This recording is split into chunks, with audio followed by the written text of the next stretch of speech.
Welcome to Aussie BBQ Tales.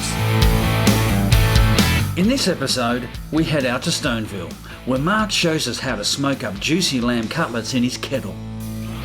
The brewers at Billabong talk about sour beers, and Albert gives us a few tips on how to look after our knives. Then, we're off to Bakers Hill to meet barbecue competition team, Team JAGRD.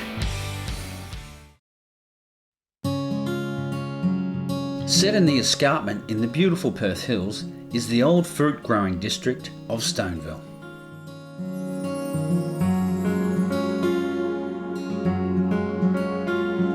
G'day, we're here in Stoneville. We're with our mate Mark. And what's with the white bear? Well, you know, about 1984, I was hitchhiking around. I hopped a freight train into a little town called Havre, Montana, and just adjacent to the town is this Indian reservation called the Rocky Boy Indian Reservation. It was named after one of the great chiefs of the Assiniboine Sioux tribe. His annual powwow was happening when I was there, and I got pictures, beautiful photographs of these people in their full outfits, and they call them fancy dancers, and they were absolutely blew my mind when I saw what they were doing. And I got very, very connected to the place. And as I left town, I got in this empty boxcar on the Burlington Northern route. I was sitting with my legs hanging out of the boxcar, and I thought, if I was an Indian in another life, what would my name be? As I was thinking that, I crossed this bridge on the train, and the name of the creek was White Bear Creek. So that's the name of the place. All right, let's go do a white bear grill. Works for me. So Mark, you got a unique way of lighting your coals. So why are you doing it this way? Well, this way I can get a direct hot heat. I don't have to fool around with one of those white petroleum-based beads that everybody's interested in. And that just gets them good and hot and gets a good start on the coals. So how long does this process take? Oh, 10 minutes, maybe less. All right, so out we go. There, easy. Now what I'm gonna do is get some of these heat beads that are made from coconut shell. And then we just got to get a good side really hot. And no meat is going to go on that side. The heat will be conveyed to the other side. And that's why you get to keep it on there longer, right? Because you don't have that direct that's why we have radiant. to keep it on there longer. This is not a direct heating situation. This is, if I didn't have the cover, it wouldn't work. See, the Weber was made as a smoker. You don't need anything more than that. I've taken 28 cutlets, salt and peppered them all. Here's a little bit of ginger powder from Asia. Just a little bit of cinnamon. Spanish paprika, just a couple. Mind you, I have never used a measuring device in my life. And now, the method for people who don't want to spend a lot of time mucking around, you just bung it all in there. You toss it in here, and then you just, there, they're all ready. No way. This is the kind of wood that I've just lucky to find at a local hardware store. And you have to soak the wood, preferably overnight, otherwise it'll just go up in smoke. I mean, quickly. This will be a slow smoke now, so I don't want to put any water on the fire, so I just drain it and use this as the wood. And I'll add it as we go along.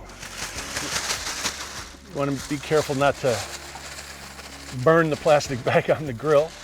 Yeah, so now we just spread them out and we get them seared. Get them good and... So you're putting them over the coals Putting to sear over them. the coals to start with, and you got to manage this really carefully because these will burn up on you if you're not careful. What a good barbecue person does is make sure that you seal the meat before you cook it, because on both sides, to make it juicy, keep it juicy.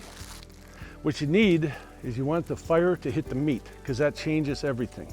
And the fire good, as we all know. It's just starting up there, isn't it? Yep, it'll start, and you see this smoke is all good for it. The fat of the meat's dripping down. The fat, yeah, well, creating the flame. Yeah, that's what happens in the end. The long time process is all about getting the fat to diminish, and the infusion of the spices into the fat turns the fat into something really special, and you'd never want to throw it away. I keep moving it around so the smoke can hit all the parts of the meat.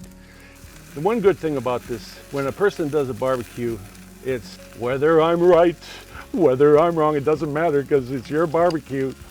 Do whatever the hell you damn please, you know? It. Except a few little things like making sure that the flame hits the meat, and that you got to keep the meat moving because it is very hot right here, and you don't want to, you know, blacken everything.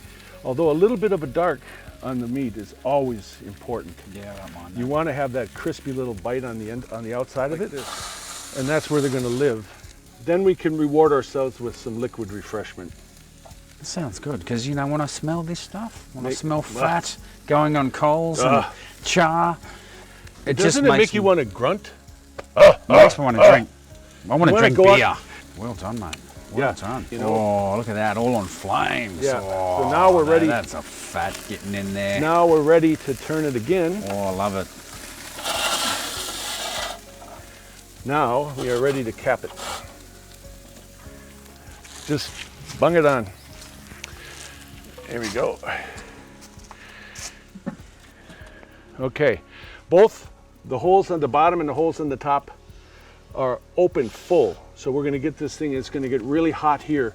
When it gets too hot to touch, that's when we know we're doing the right thing. We got about 10 minutes to go because that thing is really cooking right now. Always keep the bottom open. You control the temperature at the top. Let's get some spuds out here maybe. All right. When I make my potatoes, I always just use a big dollop of butter just to get a nice crust on the outside, a little bit of salt, a little bit of pepper, and then I fold them with the alfoil. That my days on the road, I used to just throw the potatoes on the fire, have a little bit of alfoil, and then have a little end on it so you can pull them out of the fire without burning your hands. Get them close to the flame because they do need some hot. Just put them, that'll burn them up. Just keep them to the side. So on the edge? Okay, just a little bit. around the edge. Yeah, okay, but close enough because they do need some real heat, 150 centigrade. Yeah. Okay, you ready?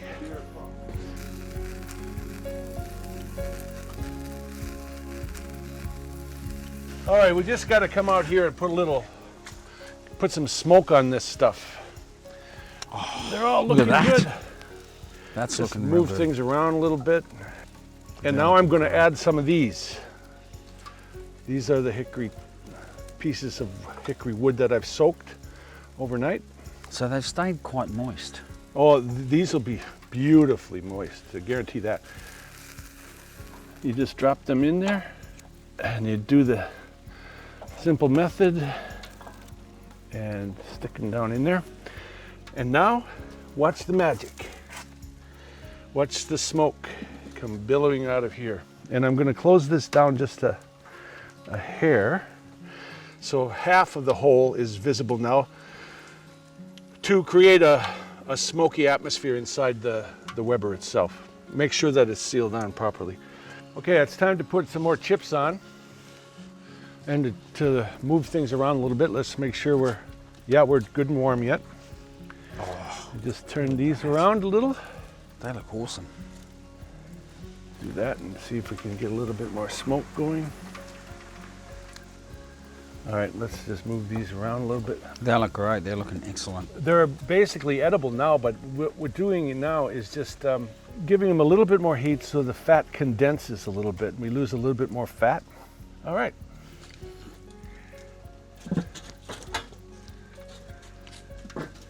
Always keep this the opposite of the heat. So we have a convection. The heat is coming from there and landing over here. Yep. Okay, so we're going to do one more check. And so now, it's been 2.5 hours? Yeah, it's been about 2.5 hours. These are well and truly ready anytime. And the potatoes, the potatoes have been right for a long time. They're going to be nice and creamy. Yep, they'll be nice. And we got little handles for them so we don't have to burn our little fingers. Great idea. Oh, it works too. Yep. All I can say about it is, Well, I got a feeling that it's rested long enough. It's been on for about 3 hours. The real heat has already gone out of it. I can see there's still soft, Oh, they're juicy. They are very, very soft, and they're not overcooked. Although you might look at them and say, oh my God, 3 hours, and they look like they're, you know, worse for wear. Wait till you taste them. I think your trick of sealing him up front has just like... I think that has a lot to do with it. Yeah. Here we are. As Jimmy Dean from Tennessee used to say, guaranteed to make your tongue knock your eye tooth out. Let's dig in. These are too good to let wait. Look. Oh, look at that potato. Far out. My goodness. You like... Look at that. Look at the marinade it's got in there. That is beautifully done. It's juicy, soft. Yum. That is the way I like them. I'm going to stop talking and more eating. The fat is beautiful too. I know.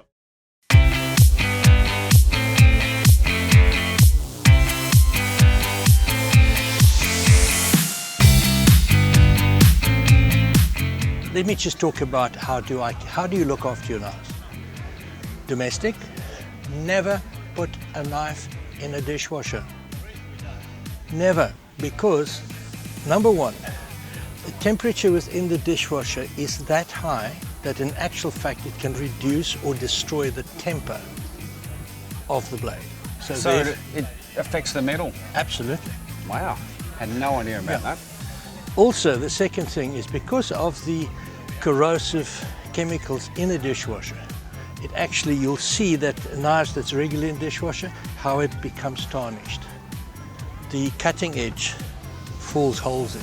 And any knife, I've seen it on globals, I've seen it on good quality knives, and it's so often it's because it was in a dishwasher.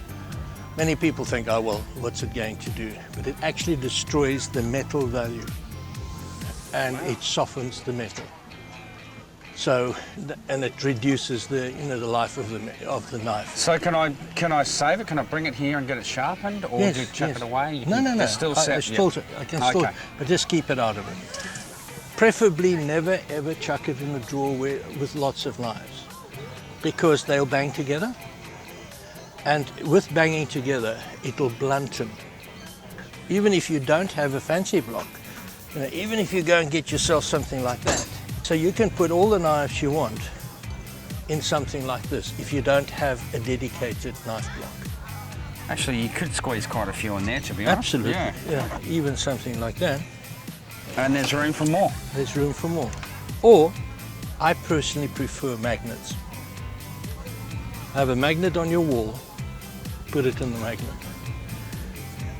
Never, ever put a sharp knife in the sink. When you finish using a sharp knife, when it's finished, you take it and you take a cloth and you run it under running water and you clean it. Wipe it, put it away. So what you're saying is you never have to put detergent on a knife, ever? Yeah, unless it's fatty, unless it's really fatty. Okay. But do it there and then. But don't put it in the... So often people chuck knives in the sink and they forget about it and somebody else sticks their hand in there and you get a bloody finger. That's happened to me too, yeah. Because the knife is sharp. These are all the things I'm doing, by the way. Everything that Albert has said, I've done, and I'm sure you guys have done as well. Sharp.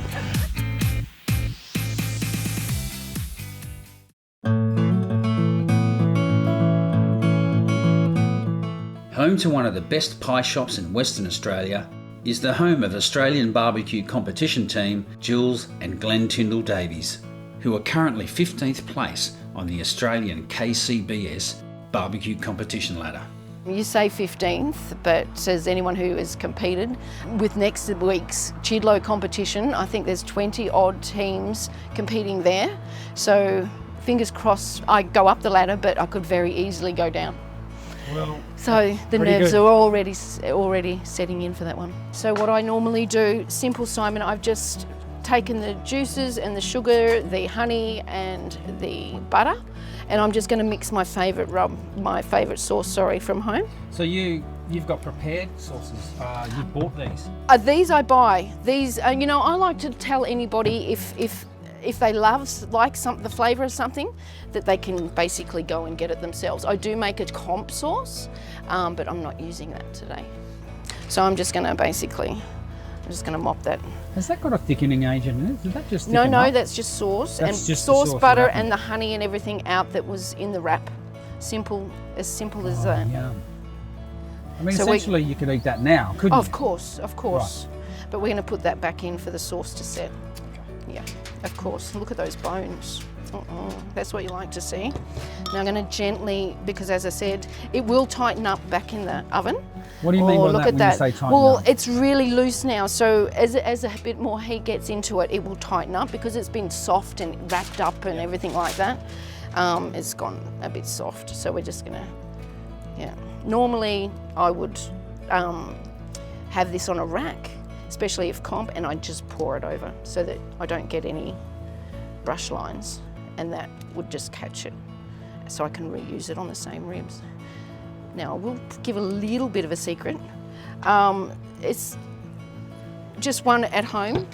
If you've got another favourite rub or a little bit saltier, you will find that meat. So I'm just going to put a finishing rub on this, and this will set into the sauce. And notice I've put it in a nondescript, because this one looking for the label on it. This one I do use at comp. I can smell it. And if we place, then I'll tell you what it is. Oh, garlic and salty. So I'm going to sauce that again. As you see, it's not terribly glazy. More glaze, just add a bit of butter. Seriously, butter and honey. So we're just going to pop them back on the shelf. I love these gloves because I can actually shut that. And that's actually quite hot. We're nearly up to, I don't have my glasses, nearly up to 250. Is that, Glenn? Is that too? He's my eyes. That's 450 Fahrenheit. 450 Fahrenheit, okay. So they'll tighten. So in 10 minutes, I'll sauce again, just to set the glaze, and that'll, as I said, tighten up, and then hopefully it won't break up so much when we cut them. So one of the really special things about your team is that the gear that you use to smoke with, you design and make yourselves, right? We do. Glen is most definitely the designer. I sometimes stick my nose in the shed and put my little aesthetics on things. Essentially, yes, we definitely use our own products. What makes you design it like the way you do? It all started off quite a few years ago where we were living on the road and cooking wood-fired pizzas, and that's when the barbecue thing was movement was starting to get going. We looked at all the products that were around, and with Julianne's inspiration on what her thoughts were of what she wanted to be able to do other than barbecue, we spent about 18 months designing and building, pulling apart, rebuilding, and until we ended up with the final product. And this one is our part build, as you can see at the moment. This is the larger of the two models that we do, and it's an all-in-one unit now. So with all that trial and error and the last 4 years of manufacturing, we pretty much got it down to a fine art. So you can cold smoke in it, you can low and slow smoke in it, bump it up to your 225s or 50, 75, and then you can bake in it. So that's when I go to Celsius. So you've got your 180, 190 baking or roast dinner on a Sunday, and then of course you're up to your 600 Fahrenheit, 350 Celsius for your pizzas. So yeah, she's pretty well a whole scope of methods in one, wood-fired, and that's our ultimate goal, is wood-fired, and to teach the kids, you know, that respect, and to have mum get involved and all those sorts of things. She's currently sitting at 400, say just over 200 degrees Celsius, and you can see that there's very little coal running that. It's completely insulated, so we mainly run on wood. We're just gonna put another. Oh, look at that. So I just tap it over, let it draw. The colours come up nicely. I'm not worried if I get sauce on my barbecue, so That's to speak. taken up the liquid quite quickly. It does, doesn't it? Yeah. Does it dry or does it heat, absorb? What's it it doing? absorbs. It absorbs, yeah. So that's why we'll give it a second one, so hopefully this one will sit, so to speak. There we go. Those edges. Yum. Oh, look at those bones. Look at that. That's at what we everything. like to see. Wow. Yum. Okay. Ow. Okay. So we're going to leave them for another 10 minutes, then we can cut them. Turns out, pork ribs weren't the only thing Jules and Glen had in their smokers. And a good evening was had by all.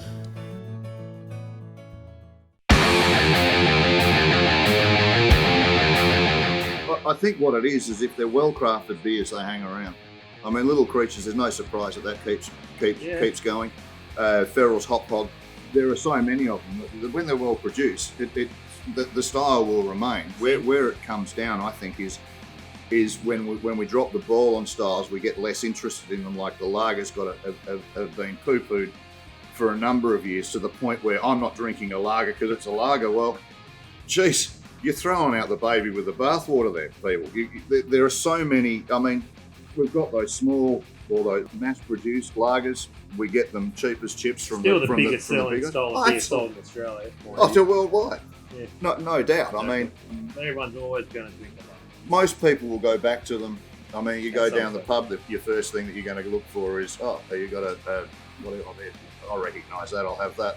Then you might have a couple and start to experiment. I would imagine that's the way that most people go. I try and find something that I haven't had before, and then end up paying through the nose. I'm just here going through JAGRD's woodpile, and it's some pretty nice stuff here. I think we'd better go have a chat to Glen. Yeah, well, absolutely. We've got a few different flavours of wood that people like to barbecue with. Most commonly you'll see like cherry wood, which is pretty favourite for a lot of barbecuers. Apple and peach and plum, which we also have. We like to use the local jam wood. It's an acacia, a local wattle, grows all through the wheat belt. Gives a good smoke ring, same as cherry, but heaps more flavour. When you actually split it when it's green, or not green but freshly cut, it'll smell a bit like raspberry jam. So, they're sort of more of your common run-of-the-mill stuff for most of the barbecue flavours. And then you have all our other local timbers, jarrah, white gum, bits and pieces like that. Personally for us, we like to stick with the jam wood. That seems to work. So do you use this as a fuel or as a flavouring? As a flavouring mostly. Yep. We'll use other types of white gum or that style of bush timber for our heat source, or we'll use charcoal, heavy lump charcoal, and then we'll use the timbers that we want for the flavours on the day. Okay, and so you're going to be using this weekend with your entries? Absolutely, on everything. Everything. On chicken, everything. pork, yep, beef. Everything. We use it in varying degrees of strength. So if we're using beef, we'll hit it pretty hard. If we're doing chicken, sometimes the pork, we'll just back it off, smaller amount, let it smoke slower, give a much more subtle hit than just like with a beef, which needs a good punch to get it happening. Now I believe that this actually causes a smoke ring on your meat. Absolutely. Like cherry does. Most people will be familiar with the way cherry will leave a smoke ring. It's a chemical reaction between the smoke and the meat itself, and that's what gives you that beautiful pink smoke ring. Did some brisket the other day, was not very thick, was just about pink all the way through. So it looked like it wasn't cooked, but it's actually the smoke ring had penetrated from both sides all the way through. This is like to me, a pretty heavy and dense wood. It almost kind of looks a bit like jarrah, but it's a lot different to jarrah, isn't it? Absolutely, it's a lot sweeter than jarrah.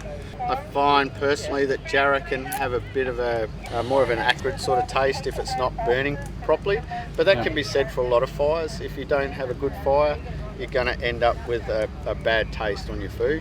So fire maintenance, as well as the type of timber used, is pretty important when you are barbecuing. So what do you mean by fire maintenance? You want the right amount of airflow to keep the timber that you're burning to be burning efficiently. It's not sort of smouldering too much. If your timber's got a lot of moisture in it, it's going to need more heat, more airflow. You'll know if your fire's not at the right point because you'll be able to smell it, or you'll get a creosote taste on your food itself. Easy to remedy, just a bit of playing, get your airflow right, and away you go. The fire maintenance is pretty important, not just your flavours, but to have that side of it as well. A nice box of peach. You can use that on your wider meats. Yes. I was going to say, I'll take that.